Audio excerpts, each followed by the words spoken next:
Hello friends, welcome to Civilspedia Current Affairs Digital Library. So today we are going to see 4 topics, so 3 on prelims and 1 on mains. Our prelims topic are Global Hackathon on AI, which is conducted by Niti Aayog, then Habitual Offenders Act, their timeline and their way forward, and International Year of Millets, the importance and the organization associated with it. And our mains topic is the GM crops based on an article published by PC Kesavan and MS Swaminathan based on this genetically modified crops. Okay, so now let's move on to our first topic, Global Hackathon on Artificial Intelligence. So before moving into our topic, we must know what is hackathon. So hackathon is nothing but an event. Okay, so an event conducted for a few days having a participation of large number of people on the computer programming. Okay, so for computer programming, so many people are coming and doing the works for few days. And we also must know what is artificial intelligence. So artificial intelligence is nothing but the ability of a computer, digital computer or a robot to perform the task of an intellectual being. So these are the definitions for global hackathon and artificial intelligence. Now let's come to our topic. So why this is in news? Okay, so Niti Aayog has recently partnered with a startup, a Singapore startup company named Perlin, okay, to conduct this global hackathon on artificial intelligence for all. Okay, so this have even invited the developers, startups and students to come into this hackathon event and develop some development in social and economic perspectives. Okay, social and economic perspectives. So this hackathon is in vision with the government's vision for AI for all under National AI Strategy. So this strategy talks about solving the global challenges with innovative solutions. Okay, this is the National AI Strategy of India. Okay, now let's see what are the objectives of this hackathon.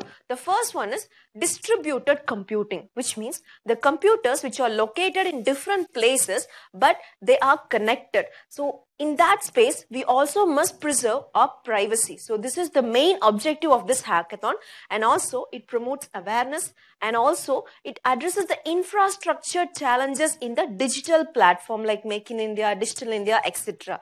And also we want to give advancements in the field of social, economic and technology. Okay, so these are the basic objectives of this hackathon event.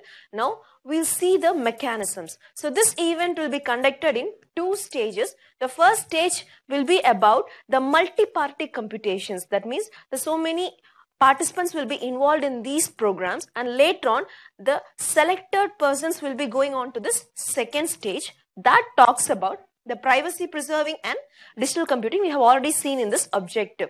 Okay, so this will take place within 15th January and this will be conducted within 15th March next year. Okay, so these are things. Even the Niti Aayog has already conducted another hackathon known as MoveHack earlier in this year. It was based on a mobility application during Global Mobility Summit. Okay, it is based on Global Mobility Summit conducted in the year 2018. So this technology is for the mobility services like door-to-door services, car hiring services, etc. So now in this perspective, we must also want to know about this Smart India Hackathon. So what is this about? So it is actually a non-stop digital programming competition where the citizens from different locations of India will be connected in the same time and they solve the real-time challenges with innovative solutions. So this is actually conducted by Ministry of Human Resource Development and All India Council for Technology Education AICTE and I4C Institute and Persistent Systems. So this was conducted in the year 2017 and also 2018. And the Ministry of HRD is also planning to conduct the event in the year 2019. Okay, so this had seen an participation of more than 45 ministries and 10 states involved in this hackathon. They provide both software as well as hardware technologies. Okay, now we also see about the Niti Aayog, which is a major partner in this hackathon. Okay, so it is actually a National Institution for Transforming India, that is a full form. It is a non-constitutional, non-statutory body formed in the year 2015, replacing the erstwhile Planning Commission and the Nehruvian era of planning. Okay, so this is a policy think tank with its major goal of sustainable development and cooperative federalism. That means participation of states in planning processes, and that has a bottom-up approach. Okay, some of the planning things conducted by NITI are Amrit and Digital India and Atal Innovation Missions. So why this hackathon is important? So this hackathon provides actually a digital platform for citizens that harness the creativity of citizens, and it also makes as a funnel. Okay, it acts as a funnel for Startup India, Digital India and Make in India programs, and also it gives a crowdsourcing platform. Okay, it gives a crowdsourcing platform where citizens will give solutions to the government, and it also provides opportunity for citizens to give solutions for government problems. So this as a whole completely develops the governance mechanism and quality of life of Indians. So hence these type of events are essential, and it's very important in prelims perspective. Okay, now let's move on to our next topic, Habitual Offenders Act. Okay, so this is based on an editorial perspective. We must know who are all habitual offenders before. Okay, so habitual offenders are criminals. They do offenses repeatedly. Okay, they are known as habitual offenders. These habitual offenders are related to the denotified tribes. So the denotified tribes are considered as criminals by birth. So we must know the history of this denotified communities or this Habitual Offenders Act. Okay, so this traces back to our 1857 Great Revolt. Okay, the first War of Independence and Sepoy Mutiny. So that time, the people who are against the British are considered to be as criminals. So in the year 1871, British government constituted Criminal Tribes Act. Okay, so in that time, nearly 200 communities were considered as criminals, and they were cemented to their social identity as criminals and subjected to harassment by the administration. Okay, then it was later in the independence time scrapped in 1949. Okay, so it was scrapped after independence in the year 1949. But the problem is, after scrapping of this act, okay, there were a haunting criminal activities in India that led to a public outcry for demanding another act for similar to this Criminal Tribes Act. So Indian government has constituted this Habitual Offenders Act 1952, replacing the collective term towards an individual head count. Okay, so this is the history of this Habitual Offenders Act. Okay, but this had led to so many controversies in all these years, which in the year 2000, the National Human Rights Commission has recommended for repealing this 1952 Act. Okay, again in the year 2003, the National Commission for Denotified Nomadic and Semi-Nomadic Tribes were formed under Ministry of Social Justice and Empowerment. They have again reconstituted another committee in the year 2005, popularly known as Balakrishna Renke Committee. Okay, the committee recommended the denotified communities to give the same reservation as SCs and STs. So they get reservations in government exams or government employments, and they must be treated same way as this Scheduled Caste and Scheduled Tribes Prevention of Atrocities Act 1989. But these denotified communities are not ready to enter into this mainstream anymore. Then again in the year 2007, the UN's Anti-Discrimination Board, that is Committee on Elimination of Racial Discrimination, also recommended for repealing of this Habitual Offenders Act 1952. And for that, in the year 2015, Idate Committee was constituted, but the report of this commission is not yet revealed. Okay, it is not yet released. Okay, there are so many controversies to repeal these Habitual Offenders Act, but government is taking steps. Okay, now we'll see what are all the issues associated with this habitual offenders. Okay, so before independence, they were considered as a social identity. They are outcast. Okay, they had a constant harassment. But after independence, their collectiveness was replaced to individuality. But still, the provisions remain as a pre-independent period and the British legacy of colonization continued. Okay, these habitual offenders, they don't have any residential proof, so they cannot access any developmental schemes of government, and they are not ready to talk with government, so they are out of the orbit if at all government want to end discrimination. So what are the way forward? Okay, so it is in the hands of government to give socio-political and economic justice to these denotified communities. So for that, the repealing of 1952 Act is important, and there must be some legal reforms to make them come into the mainstream. Okay, so the government must be proactive and reach out to these denotified communities to bring welfare to these communities. So this is a very important act and the timelines are important. Okay, so now let's move on to our third topic, International Year of Millets. Okay, so there is a famous saying called, the rice eater will be weightless like a bird, but when you eat jowar, you'll be strong like a wolf. Okay, those who eat ragi will be nirogi. That means those who without disease throughout his life. Okay, so millets are coming under the family called coarse cereals. Coarse cereals. So this is one of the oldest food the Indians ever know. Okay, now let's see why these millets are in news. A Food and Agriculture Organization of UN has declared 2023 as International Year of Millet. So this is one news. Another news is the 160th FAO Council that is held in Rome this year has also approved India's membership in the Executive Board of United Nations World Food Programme in the year 2020 and 2021. So these are the news regarding this International Year of Millets. So now let's see what is the background for this declaring the International Year. Okay, so first, so India has constituted National Year of Millet in the year 2018. So India, along with Karnataka, which is the largest producer and consumer of millet, has bargained for an International Year of Millets right from the beginning. Okay, they have even conducted an international trade fair on organic and millets in the year 2018.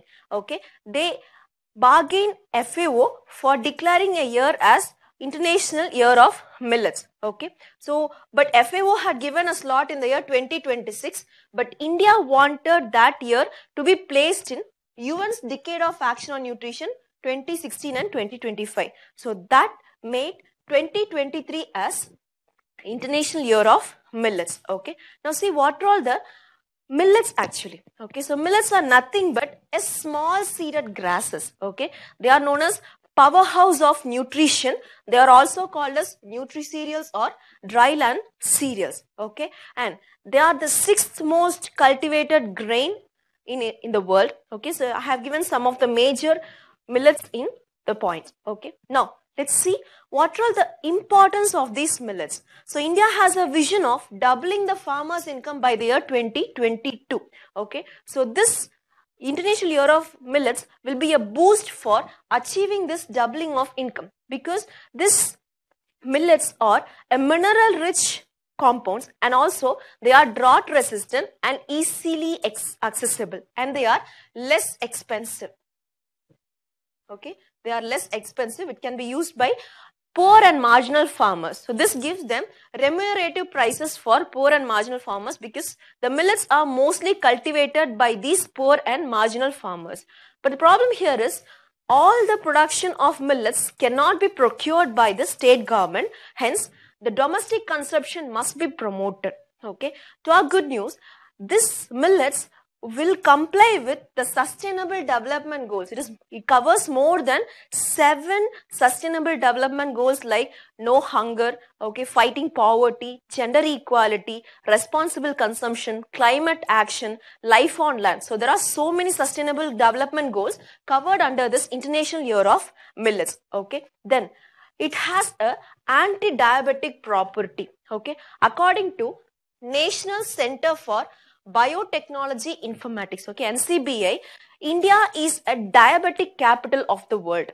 Okay, nearly 62 million of Indians are suffering from type 1 or type 2 diabetes. So this came at a very right time. Okay, then Another important thing is it is a climate resilient crop. Okay, we have already seen it is a drought resistant, it is a climate resilient that has low carbon and water footprints. Okay, it has low carbon and water footprints. According to International Center for Rice, International Crop Research Institute for Semi-Arid Tropics, the millets requires 2.5 times lesser water than rice plants. Okay, so this is an important study. So that reduces the water footprint. Okay, then according to Indian Institute of Food Processing Technology, this millets can be used as an interim crop in areas affected by the cyclone Gaja until the coconut seedlings.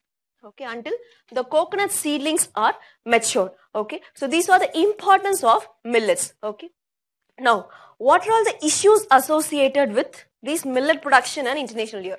We have known that it is not meaning that India produces less food grain, but India wastes more food grain. Nearly 40% of India's waste are wasted. Okay, so in that time millet comes as a boon, because millets are pest free. Okay, they can be stored for longer terms than any other crops, and they are short season crops. So this actually reduces the post harvest losses, okay, associated with these crops. And according to Global Hunger Index, the 21% of Indian children are wasted, which means their weight are very low compared to their age, and 47% are malnourished, and that we can witness 3 lakh farmer suicides in India. Okay, and the problem here is this millets will help in nourishing the children and also reduces the farmers' suicide. Okay, then the millets are mostly an abandoned food because people prefer for rice and wheat instead of millets. So even states are not very much interested in procuring all these millets. Okay, so hence the behavior of people must be changed. Now, another important point is the millets are not covered under PM Asha scheme. So which means Annadata Eye Sanrakshan scheme.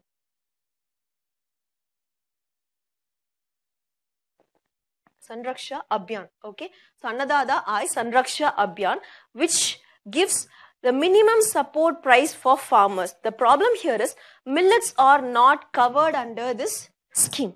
Okay, so these are the basic issues associated with millets. Now let's move on to our good news. Okay, so we can see in India the food processing industries are growing to 10%, which is more than our national average, and the nutraceuticals, that is nutrition based foods, and functional foods, that is means fortified foods, are also increasing, and our online food trading is also growing to an enough amount. So all these industries are also focusing on millets, which we can see a major boost for these industries.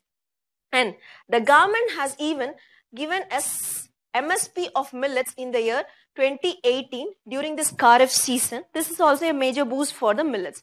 Now we'll see a case study in Madhya Pradesh, a district called Mandla, a tribal district, where the women had taken up cultivating millets. Okay, so cultivating millets in the tribal districts. So that changed their life from a poor malnourished family to a average nutritious family. Okay, they are even covered under the Tejaswini scheme.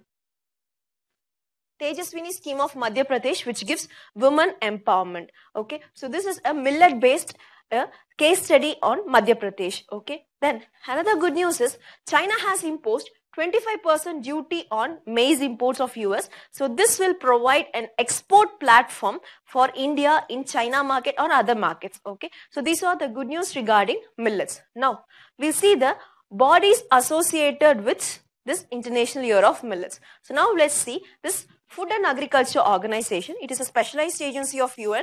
It has nearly 194 members. The major objective of this organization is defeating hunger and giving food security. Okay, it also helps to have healthy lives and high quality foods. Okay, during the third conference of FAO, the FAO Council was formed in the year 1947. It acts as an executive branch of this FAO. All the decisions of FAO will be agreed by FAO Council. Then it will be moved to United Nations General Assembly. Okay, it usually meets 5 times in the span of 2 years. Okay.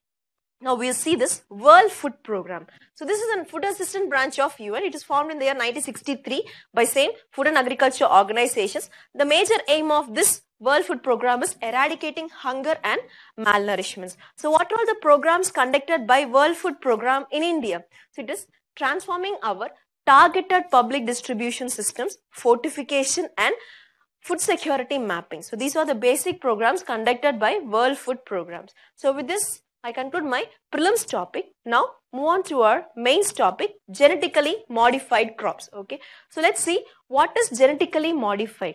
The organisms whose genetic material are altered to bring a desired trait. So that is known as genetically modified crops. So the history of GM crops trace back to 1953. Okay, with the discovery of the double helix model of DNA by Watson and Crick.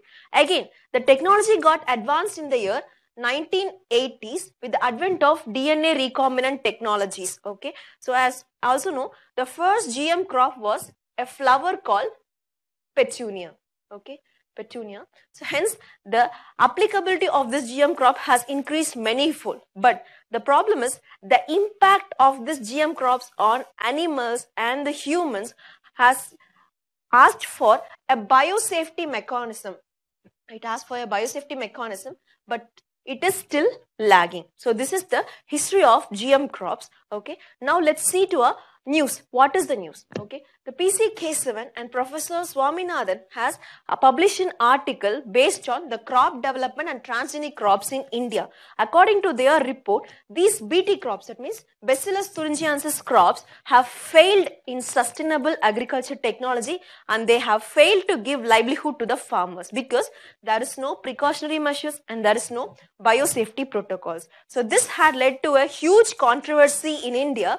So now let's see what are the problems. First, we'll see what is the GM crops. We already know genetically modified means the genetic material is altered, either any of the genetic engineering technology. This BT is a Bacillus thuringiensis, which is a soil bacterium, which is gram positive. Okay, it's a gram positive bacteria that dwells in soil and it produces a protein called endotoxin. It produces a protein called endotoxin, which is a natural pesticide. Okay, natural pesticide that made a natural selections for this GM crops.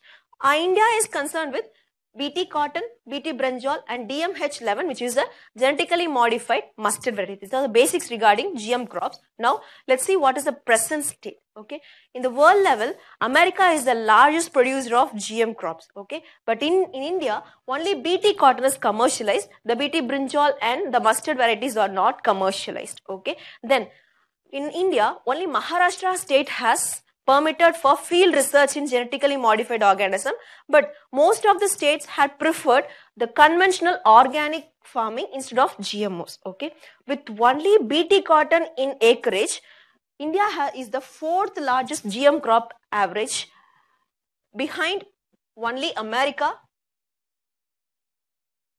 Brazil and Argentina. So these are the leading countries. India is the 4th largest GM crop. Okay. Now, what are the issues? The problem here is there is no clear public policy on GM crops. Most of the scientific institutions are giving approval for the GM crops, but the government is not giving any approval because the government doesn't have a clear public policy on GM crops. Okay. And another economical issue is the GM crops are more expensive because the seeds cannot be reused. Hence, the farmers have to buy the seeds all the times, which makes these seeds more expensive than this non-genetically modified crops. Okay. Then there is another issue called the diffusion of illegal BT hybrids, which enters into the market without any formal field or commercial researchers with the parent name of BTs. So they don't have any field researchers. So this makes the yield very less. Okay. And this GM technology is also getting obsolete because there we can see some new insects coming because of this climate changes. Like we can see bollworm infestation even in the BT crops. Okay, bollworm, it is common in BT cottons, and we can also see white flies. Okay, so white flies infecting these BT crops, so which is a pest resistant, but new pests are coming in. Then another important point is there is a significant pollination deficit. That means the coming of pollinators to these field are getting lower and lower. Okay, that means the most pollinator is bees. So they are getting in a lower amount. Okay, the study based on this pollinator is they have conducted the test only about 50 meters surrounding the area. This is similar to the study conducted in America. But the problem here in India is Indian pollinators travel distance more than 50 meters. Okay, distance more than 50 meters. Hence, the study is a flawed mechanism. Okay, then why the haste of introducing all these GM crops? They debated as it increases the yield nearly to 30%. But the problem here is this deficit in cross-pollination actually reduces the yield, which makes these GM crops less attractive. Okay, then the gene therapy and nanotechnology are providing a promising future than GM crops that makes this technology more obsolete. Okay, so these are the issues regarding this GM crops. So what are the way ahead? So first one, so we must see the food production. Food production in India is not just based on food, but it is based on sustainability, and it is based on livelihood mechanism. So we must understand that food production is not based only on yield, and the GM crops should be supported on case-by-case basis. Just because a technology used doesn't mean that the technology is good. So it must be tested on case-by-case basis, on a region-wise basis, so that this GM crops will be attractive. Then there must be a concrete political interventions. So without these interventions, all the policy mechanisms will be failing one. Then the procedure for this field testing and commercial release must be different, because in field testing, we have a controlled environment, but in a commercial space, we can't have a controlled environment. Hence, the test must be different for field testing and commercial releases. Okay, then sustainability of farming system. This GM crops must not focus only on this yield, but it must also focus on sustainability, health and nutritional security, and environmental protections. So what we need is there must be an independent and autonomous National Biosafety Authority in line with National Biodiversity Authority. Okay, and we must promote public sector research, because most of these GM crops are under the private researchers. They have their intellectual property mechanisms that makes these seeds more expensive. But when a public sector research is involved, the confidence of people will be brought up, and also the cost of these GM seeds will be reduced. Hence, public sector research must be introduced, and people even suggest a shifting away from GM crops like pollinator-friendly agriculture, eco-agriculture, non-fatal pest management, and semi-natural vegetations. So this will actually increases the yield more than this GM crops. Okay. Now, what are the bodies associated with this GM crops in India? The first one is Genetical Engineering Appraisal Committee. Okay. Initially, it was named as Genetical Engineering Approval Committee, but later it was renamed as Appraisal Committee. Okay. It is a statutory body under Environmental Protection Act under the Ministry of Environment, Forest and Climate Change. So this is the apex body of the country in dealing with approval and appraisal of genetically modified crops. So in state level and district level committees are there, and we have National Biodiversity Authority. So these are the bodies associated with GM crops. The problem here is not all the technology as a whole is wrong, but we can't say all the technology is good too. Hence, the pros and cons of all the technology must be appraised and then implemented for the larger benefit of people. So that increases the quality of people, environment, as well as increases the economic growth of country, which is more sustainable. Okay. So with this, I conclude today's topic. Please like, share and subscribe to our YouTube channel. Thank you.